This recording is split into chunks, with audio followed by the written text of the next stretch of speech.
Olá! Especialistas debatem eventos climáticos extremos no 21º Seminário Internacional realizado pelo MPMG. E eu converso com um dos palestrantes, o promotor de justiça do Ministério Público de Minas, Carlos Alberto Valera, que fala sobre tutela jurídica do solo, oportunidades de mitigação das mudanças climáticas. Muito bem-vindo ao nosso estúdio, obrigado por ter vindo aqui pessoalmente dessa vez, né? Eu que agradeço, Laura, é um prazer. Explica pra gente, doutor, o que é a tutela jurídica do solo, qual que é a importância dela para o meio ambiente? Bom, o solo, segundo a definição da Política Nacional de Meio Ambiente, uma legislação federal de 81, é um recurso ambiental. Então, a tutela jurídica do solo é o plexo de normas e da Constituição Federal que protegem esse recurso ambiental, porque ele é um direito fundamental, né, que está lá no artigo 225, que é o direito ao meio ambiente ecologicamente equilibrado. Então, a tutela jurídica do solo são esses instrumentos jurídicos que estão à disposição do Ministério Público de Minas Gerais e do Ministério Público brasileiro para atuar na defesa desse importante recurso ambiental. Qual que é a relação dos solos com os Objetivos Globais de Desenvolvimento Sustentável que as Nações Unidas traçou?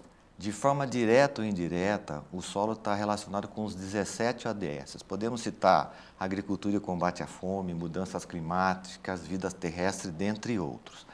Por quê?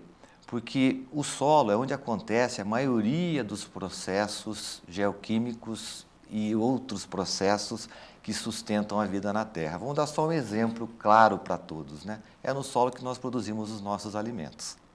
Então, evidentemente, esse recurso ele é estratégico, porque ele tem variadas funções, mas a principal dela é alimentar a nossa população, trazendo segurança alimentar. E como é que nós temos tratado o solo? Muito mal, infelizmente. Os dados do censo de 2017, eles indicam que o Brasil possui 350 milhões de hectares em produção. Desses 350 milhões, aproximadamente 160 milhões estão com pastagens. E desses 160 milhões, pasmem, esse dado não é nosso, é um dado da própria Embrapa, 100 milhões tem algum tipo de degradação. Então, vejam, numa matriz produtiva de 350 milhões, 100 milhões, praticamente 1/3 de toda a matriz produtiva brasileira, estão com pastagens degradadas que apresentam algum tipo de degradação. Então, ou seja, o Brasil está tratando muito mal os seus solos. Resumindo, a gente tira o proveito do solo para produzir, né, carne e plantações de todas as espécies, mas não está cuidando dele para que ele seja perene. Exato. Eu sei que é uma palavra já surrada, né, sustentabilidade. Então, mas assim, o que nós temos que entender? O solo é um ecossistema e ele precisa de ações de manejo. Então, quando essas ações de manejo são inadequadas, ele sofre um processo de degradação e ele compromete os atributos físicos e químicos daquele solo. Então, o que nós temos que fazer? Nós precisamos, através de incentivos creditícios e também do sistema de comando e controle, fiscalizar previamente esse recurso ambiental para que ele possa ser utilizado adequadamente. Mas o que a gente vê na prática? Na prática é a utilização de uma área de pastagem até a sua exaustão e depois, em vez dessa área ser recuperada para que ela permaneça no input produtivo, o proprietário ou possuidor rural vai e desmata uma outra área para implantar uma nova pastagem. Então, ou seja, a ideia da tutela jurídica do solo e do sistema de comando e controle exercido pelo sistema CIPAD é justamente poder mudar essa realidade. Porque nós não vemos sentido eu ter uma área aberta, ou seja, né, que já foi desmatada, sobre ela ter um sistema produtivo de pastagem, permitir que esse sistema se degrade e nova vegetação seja desmatada. Eu acho que isso é contraproducente e vai contra os interesses do povo brasileiro. O senhor falou no sistema CIPAD, explica para a gente o que ele é. Ah, sim. O CIPAD é um sistema de apoio e identificação de pastagens degradadas, é uma iniciativa pioneira do nosso Ministério Público aqui do Estado de Minas Gerais, que é um arranjo institucional feito entre a primeira Promotoria de Justiça de Uberaba, da qual eu sou o titular, junto com o Instituto Federal do Triângulo Mineiro e outras instituições de ensino superior, onde nós desenvolvemos um software que fiscaliza e ajuda na identificação de pastagens degradadas. E aí, identificadas essas propriedades rurais, esses laudos são encaminhados para a primeira Promotoria de Justiça e nós instauramos inquéritos civis e vamos verificar a forma de recuperação desses solos. Então, é uma fiscalização remota ou tem fiscalização presencial? As duas. Uhum. Nós temos, num primeiro momento, a metodologia, resumidamente, nós temos uma análise de geoprocessamento, onde nós analisamos as imagens e identificamos que há um indício de degradação, porque o solo provavelmente ele está sem cobertura vegetal e ele já está num processo erosivo e intensificado. Aí nós desenvolvemos um software que é levado a campo por agentes da Polícia Militar de Meio Ambiente e ele vai preenchendo os dados dentro desse software e esse software depois, com o algoritmo, ele dá uma conclusão se aquela área de pastagem está degradada ou não degradada. Estando degradada, o laudo é encaminhado para o Ministério Público, no projeto piloto para a Promotoria de Justiça de Uberaba, onde nós instauramos os inquéritos civis para verificar os fatores e as formas de resolução daquela degradação. Esse sistema começou em abril do ano passado, é bem recente, né? Isso o sistema ele já está em desenvolvimento há alguns anos, né? Tipo assim, nós gastamos no desenvolvimento do software algo em torno aí de 3 anos e felizmente em abril do ano passado nós conseguimos fazer a primeira fiscalização de campo. Infelizmente a primeira fiscalização identificou pastagens degradadas, mas felizmente, né, e aqui a gente precisa ressaltar a boa vontade do proprietário da área, nós conseguimos assinar um termo de ajustamento de conduta, um TAC. E agora essa área vai ser recuperada num período de 3 anos.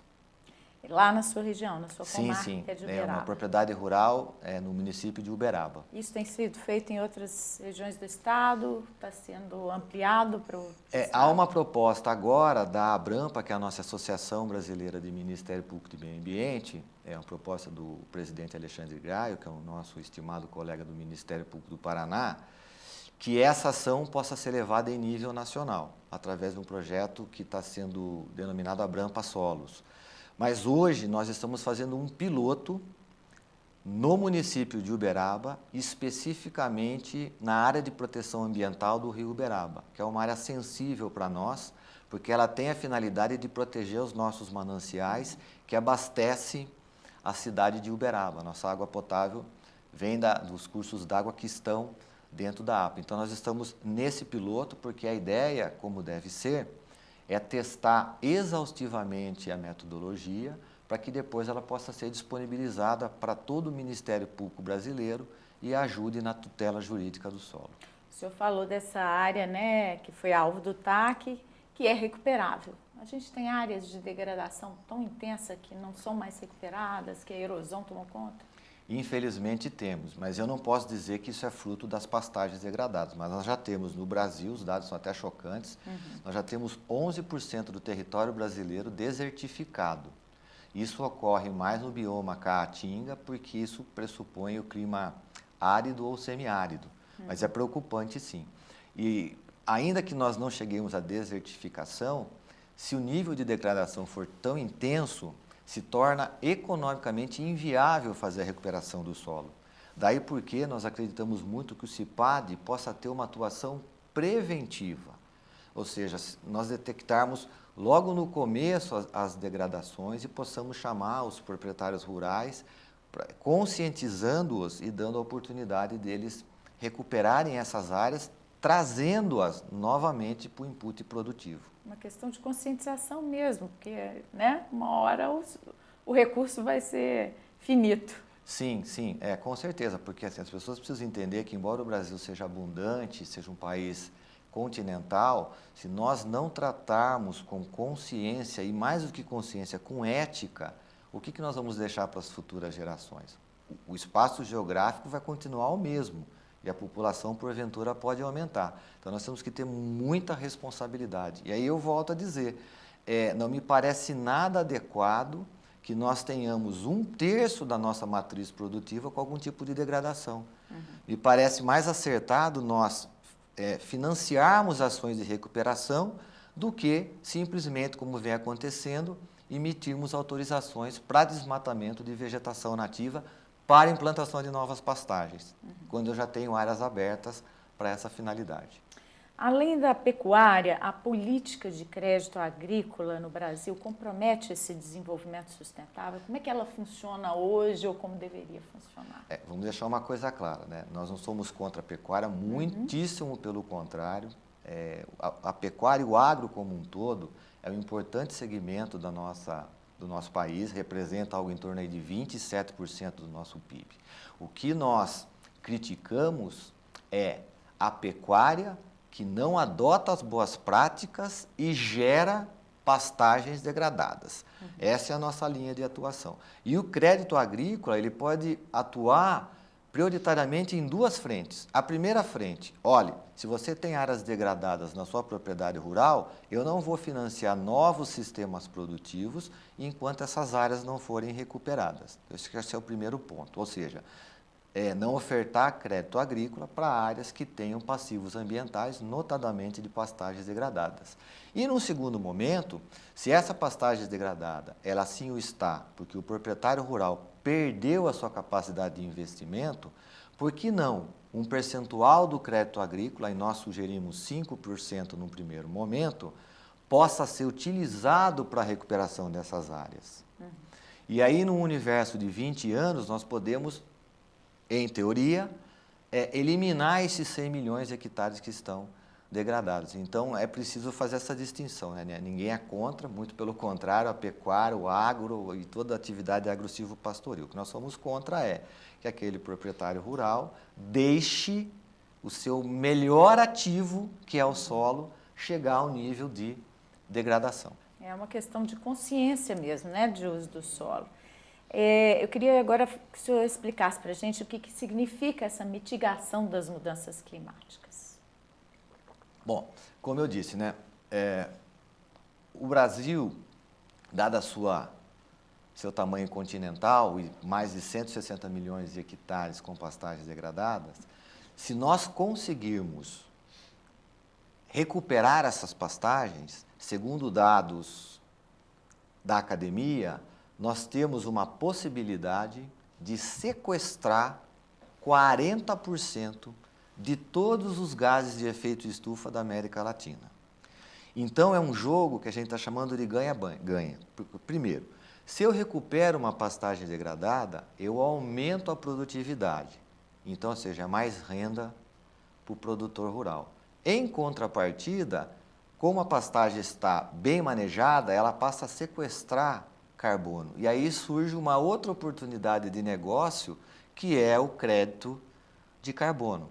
Então vejam que só o Brasil, nessa única ação, ou seja, cuidar adequadamente das suas áreas de pastagem, sozinho, tem uma capacidade de sequestrar 40% dos gases de efeito estufa de toda a América Latina. O senhor fala sequestrar e deixar de fazer a emissão que é nociva. Sim, sem dúvida, porque aí você tem dados que indicam que a pastagem bem manejada no primeiro 5 anos, ela sai de uma linha negativa para uma linha positiva.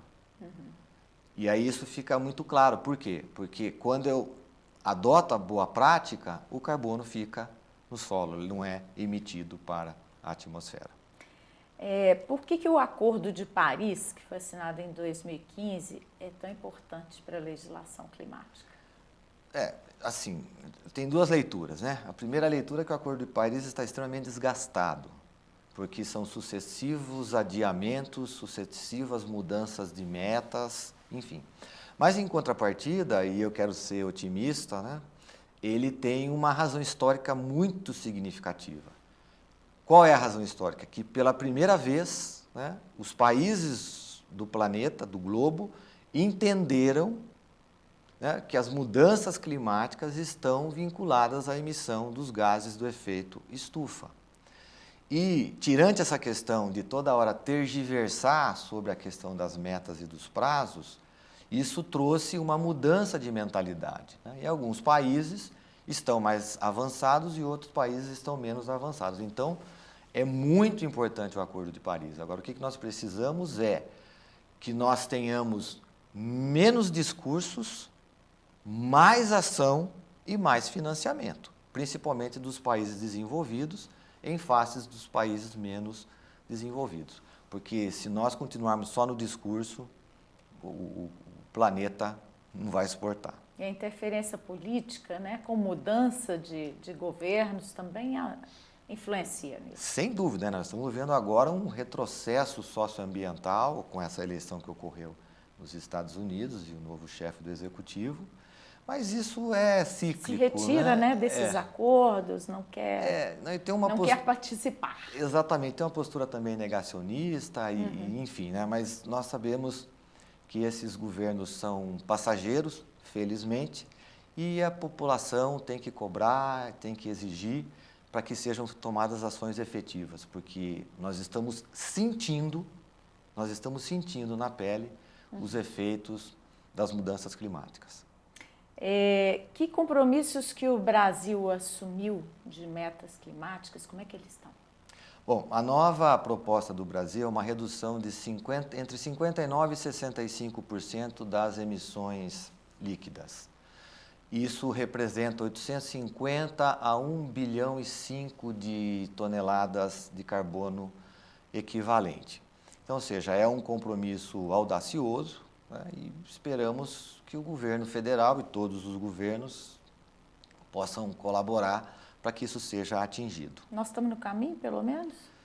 Infelizmente, não, né? Nós só pegar os dados do nosso inventário de emissões, a gente vê, infelizmente, que isso aumenta. Por quê? Porque uma das principais fontes é a mudança do uso do solo, que decorre justamente do desmatamento e depois do revolvimento do solo para efeito de implantação de sistemas produtivos, né? E nós vimos nesses últimos anos, né, o Pantanal ardendo e a Amazônia sendo literalmente destroçada e desmatada. Então é preciso que nós invertemos essa curva e o governo passe a ter ações efetivas para combater esse tipo de ação. Eu sou, como eu disse, eu sou um otimista e eu tenho fé que isso vai acontecer, até porque é uma questão de sobrevivência, uma questão de necessidade.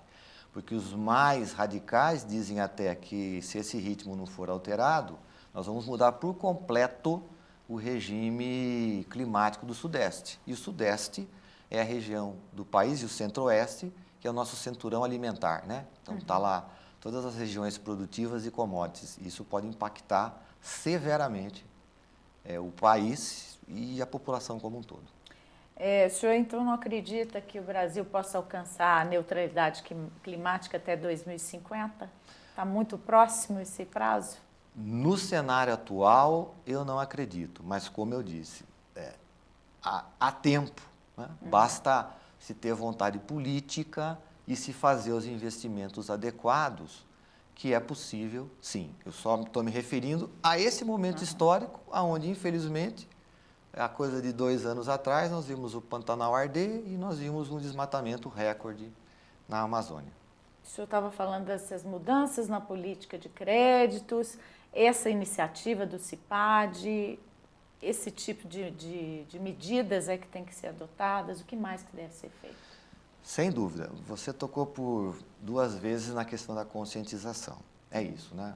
A população brasileira e especificamente os nossos proprietários rurais precisam entender que o uso de recursos naturais ele tem que ser feito de forma sustentável e de forma estratégica, porque assim nós temos que preservar o direito intergeracional. Então, ou seja, nós temos que pegar um país e um planeta e entregar para a próxima geração, no mínimo, da forma com que nós recebemos da geração anterior. A ideia é até que nós melhoremos, né, para entregar para os nossos filhos e netos. E nessa perspectiva, uma das coisas que o Brasil está avançando é nos incentivos econômicos. Especificamente sobre pastagens degradadas, o governo federal, em 2023, editou o decreto 11.815, que instituiu um programa de conversão. A proposta é que esse programa consiga converter 15 milhões de hectares, que é algo expressivo, 15% do passivo identificado. O problema é que, desde 2003 até agora, nenhum hectare foi convertido. Então, isso nos traz uma angústia. O que está faltando? Eu acho que está faltando mais incisividade na política pública e mais crédito, né? A gente sabe que nada funciona, principalmente nessas questões ambientais, onde os investimentos são altos, sem financiamento. Então é preciso, principalmente o governo federal, que é o protagonista desse projeto, aloque recursos e facilite o crédito para que as pessoas que estão nessa condição possam converter as pastagens que hoje estão degradadas em sistemas produtivos, que não precisam necessariamente ser pastagens, né? O proprietário rural é dono da sua área e ele coloca o sistema produtivo que ele achar melhor. Mas para ele fazer isso, ele precisa de crédito, sob pena de nós ficarmos do jeito que estamos. A política estadual fica refém da federal ou há iniciativas do governo do estado nesse sentido aqui? Não, nós temos um federalismo cooperativo, os entes federados têm a sua autonomia. Até Minas Gerais, para nossa alegria, foi o primeiro estado a integrar o Pacto Global do Race to Zero, fez o seu plano de mudanças climáticas e a gente vê o governo estadual se movimentando. Mas isso precisa ter uma sinergia, né? Não adianta o governo federal e Minas, nós precisamos que isso contagie todos os gestores brasileiros para que nós possamos, dentro dessa perspectiva de diálogo e de conscientização, conscientizar os produtores rurais que aquelas áreas degradadas precisam ser recuperadas. E só há recuperação com dinheiro, com investimento. A gente falou de negacionismo, né, dos Estados Unidos, mas a gente aqui está vivendo muito isso com a polarização política, né? Nós vimos o estrago das inundações no sul, né, muito por causa de uma política agrícola também que não beneficiou não contemplou essa possibilidade. Assim, né? Vamos ter que dar um pulo lá atrás, né? Quando houve a mudança do Código Florestal, ele permitiu, através da anistia, que 40 milhões de hectares de áreas protegidas, reservas legais e áreas de preservação permanente simplesmente não fossem mais recuperados. Tudo bem, né? Esse momento histórico passou, o Supremo Tribunal Federal falou que a legislação vale, então é a legislação que nós temos para aplicar. Mas mesmo assim, passados 12 anos, né, praticamente 13 anos, agora em maio vai fazer 13 anos o Código Federal, nós ainda não vemos a sua implementação. Então, ou seja, é preciso que todos entendam que aquilo que a gente via em filmes de ficção científica, que nós achávamos que não iríamos ver, está acontecendo. E algo precisa ser feito. E não adianta vir com esse discurso de, mas a China, os Estados Unidos, não. Nós temos que cuidar do nosso quintal, porque nós também temos que trabalhar com a ideia de microclimas para evitar essas catástrofes. Falando de mitigação de mudança climática, há ações individuais que qualquer cidadão, eu, você, possamos adotar para ajudar nisso? Com certeza. É aquele gesto diário e cotidiano, né? Do lixo no lixo, da torneira fechada enquanto eu escovo os meus dentes, da troca de iluminação para gastar menos energia. Enfim, aquelas pequenas coisas do dia a dia que na profusão de 220 milhões de habitantes que o Brasil tem, pode fazer diferença no final do dia. E no ponto, fica sempre aquela incisividade, né? Tudo está relacionado com a nossa conscientização e com a nossa educação. Então, o brasileiro precisa entender que a questão ambiental não é problema só do Ministério Público, é também do Ministério Público, porque o nosso texto constitucional diz que o dever de preservar o meio ambiente ecologicamente equilibrado é do poder público e da coletividade. Então, se todos nós nos unirmos, né, sociedade civil, poder público, gestores, poderes constituídos, com certeza, nós vamos proteger melhor o nosso meio ambiente. E protegendo melhor o nosso meio ambiente, nós temos a perspectiva de que essas alterações, essas mudanças climáticas extremas possam se estabilizar e, quiser a Deus, acabarem. E a gente tem uma cultura que é bem perdulária, né? A gente culpa muito o primeiro mundo por essas mudanças climáticas, países ricos, emissão maior de carbono, mas a gente não cuida dos recursos nossos, porque eles são, né? A gente tem uma abundância de água, né? Solo muito vasto. Essa consciência precisa mudar? Com certeza. Vamos pegar os dados são chocantes, né? Metade do Brasil não tem saneamento básico. Né? Nós gastamos, em média, Isso compromete o solo e a água. Compromete tudo, né? Sem contar que para cada real investido em saneamento, eu economizo R$ 4 na saúde pública. Ou $1 ou $4, né? Como queiram. Fora isso, nós temos também as questões relacionadas ao consumo de água. A ONU recomenda 120 litros por dia por habitante. No Brasil, a média é 240. Nós geramos, em média, de 800 gramas a 1 quilo de lixo por dia, cada habitante. Então, vejam que é algo que precisa ser repensado. Mas isso não é culpa só da população, isso é culpa de tudo, né? Eu sempre brinco, eu vou em qualquer loja, a gente compra, vem uma caixa, um papel de seda, Poxa, eu até falo para a pessoa, falo, não, mas para que tanto? E às vezes vem até a sacola e dentro da sacola um plástico. Então, todo esse conceito precisa ser repensado, né? É o que a gente sempre brinca, né? Menos é mais, né? Então, sempre praticar a ideia do menos é mais. Muito obrigada pela sua entrevista, por ter vindo aqui conversar conosco e um bom evento. Muito obrigado, sigo sempre à disposição. Muito obrigado. Obrigada.